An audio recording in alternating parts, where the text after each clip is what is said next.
Man, I was almost like, sorry about that. So, yeah, this is Avenger Dubcast. So we're gonna be going over some news in the NFL like we always do. So this is kind of, we're going on like a kind of daily thing where we do the news and stuff like that. So I'm gonna go on to kind of, like I said, doing the news. Broncos Bears gonna help me right here.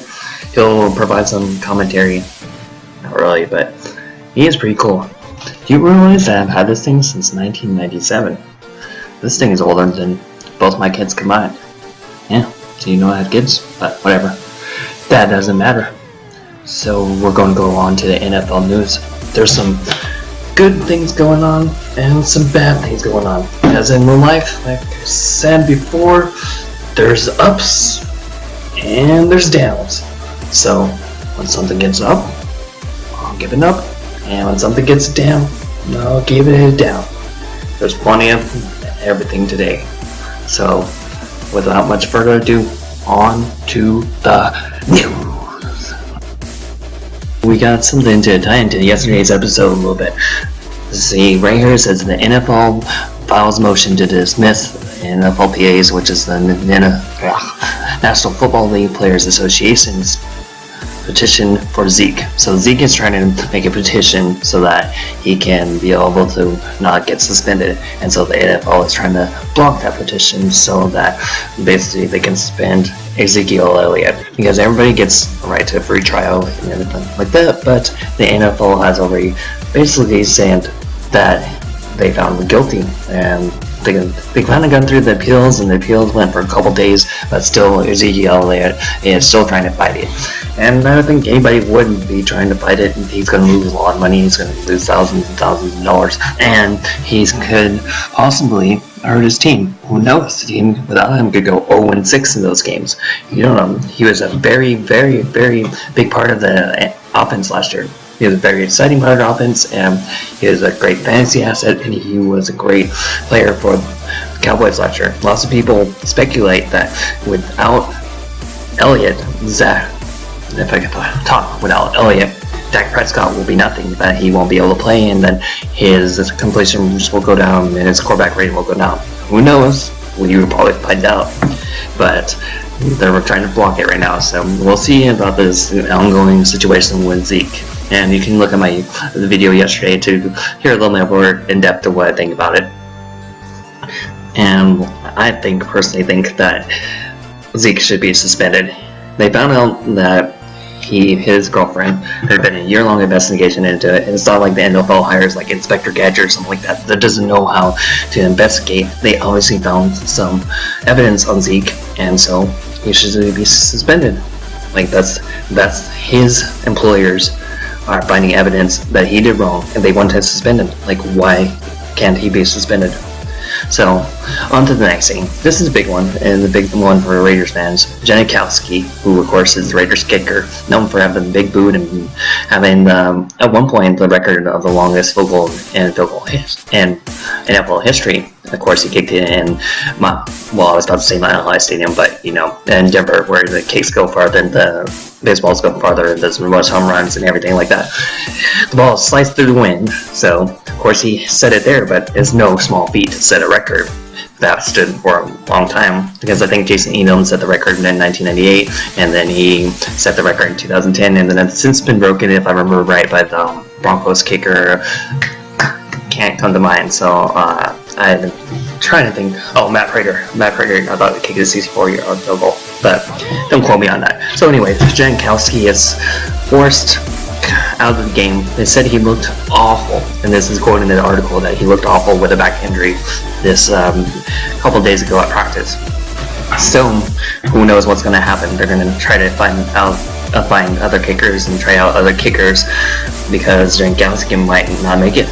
He might not make it in the season. Who knows if he'll be able to play much, because the back injury is serious. So once you start getting into back injuries, that can be the end of the road. And I'd be sad to see Janikowski go. I always liked that he was confident for the Raiders and a good player that always played a good game against the Broncos. And you can tell me in comments what you think about that, or if you think that he could maybe make it into the Hall of Fame. He's made it into a lot of Pro Bowls, but it would be kind of a stretch to make it for Hall of Fame, because the kicker it doesn't make it in the Hall of Fame ever. And for me, I would say the kickers are like one of the last that you would ever vote for the Hall of Fame. The only one that I know that is in the Hall of Fame, I think, is Morton Anderson, and the only punter I know, and I think he is only a punter, it was the Raiders punter, right guy. So I hope that Janikowski is able to play and recover, but who knows what's going to happen with that. So let's see. The NFL follows a motion for Zeke to be suspended. I give that up. I think that's a good thing. He should be suspended, and it gets up. Janikowski with his injury, I say that gets a down. If you can see me right now, I'm pointing my thumb down because I don't want to see Janikowski or really anybody injured.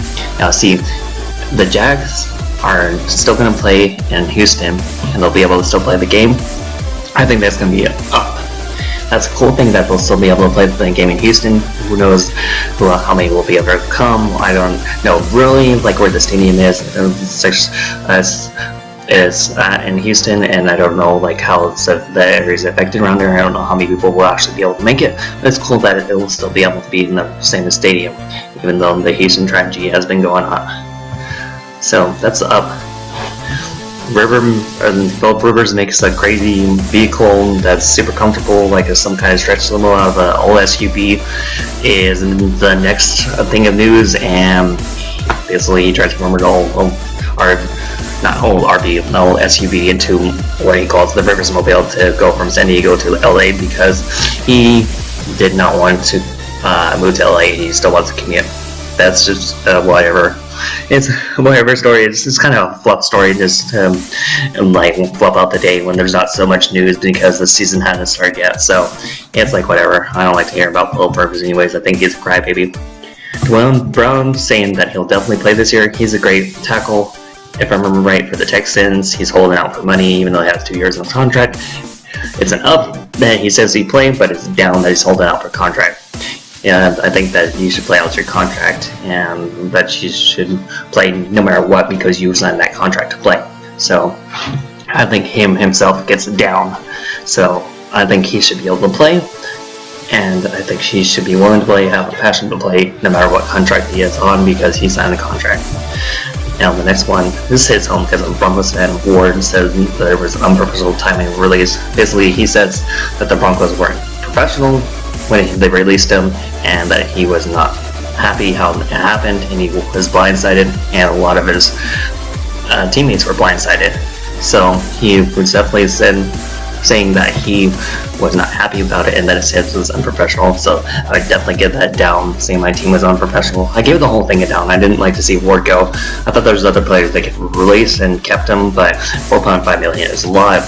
But I still think that's a down. Anytime you lose a Pro Bowl safety, and just because it's a down. So also I give John Elway down right now. And I never ever really give John Elway down. Like, not many people can give John Elway down ever. Except for all those Super Bowls he lost. Well, whatever. This is also a down. Beckham sits out of practice as the Giants prep for the Cowboys.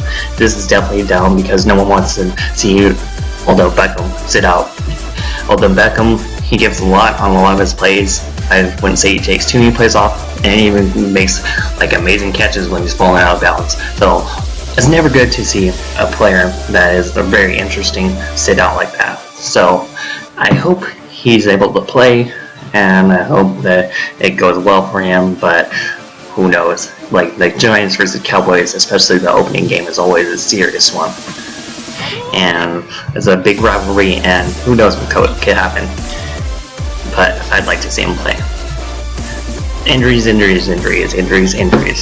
Always a down. So Colts' main center is out, and that's a down. Because the Colts have a backup quarterback in Scott Townsend, so he'll need all the offensive line help if you get it. And that's no good that his center is going to be out. I hope that Tyrod Taylor, he comes back from his concussion, but he's practicing again, so that's up. He's an exciting player, and the Buffalo Bills are going to need him if they have any chance to make it in AFC East. They'll need everybody they can get, like always, to try to challenge the Patriots. And it's AFC East is always pretty much division that you would need to be at your best at all times to be able to have a chance there. You know, with the Dolphins, Patriots, and well, I wouldn't say the Jets so much, but sometimes the Jets have been, you know, the Jets weren't horrible a couple of years ago, and remember, like the 2011, 2010 teams, they were pretty awesome. So the AFC East always has a chance to be crazy, and you always need to be at your best. And so here's basically my last news for the day. It is a pretty big one. Andrew Luck will not be in the opener versus the Rams. This is down. It sucks for all Colts fans. If I knew my starting quarterback that was paid millions and millions of dollars and had lots and lots of training and was one of the best rookie quarterbacks and quarterbacks to this day was out, I'd be sad. I'd be crying. So I'm sad for your Colts, those Colts fans. And we know, wah, wah, wah. That's definitely a wah and sad time because I'd be crying. So he won't play this versus Rams, but they're still hoping to play the game afterwards. So that's a good thing. Like I said, you never want players to be injured, especially one that's exciting to watch. So besides that, here's one of my favorite that I talked about yesterday. LeVon Bell by the Dairy Queen. It's college football news and stuff, and then I'll end with it up. Because it's always good to end on a good note. You know, people like the happy endings, they never like the sad endings, so it's always good to end on a good note. JJ Watt. From what last time I heard, it's close to $20 million that he raised for Hurricane Harvey. And that's pretty awesome. That JJ Watt can single-handedly, well, it's not single-handedly, but he can organize something that can get $20 million for people in need. That is awesome. And I'm so glad for JJ Watt, so he gets a big up. And JJ Watt is our awesome player of the week. He gets an awesome player of the week, even though I haven't even really seen his playing. But how much more awesome can you be than raising $20 million for charity? And then who gets our down person of the week? I would say is John eLWAY. Down for releasing football safety TJ Watt.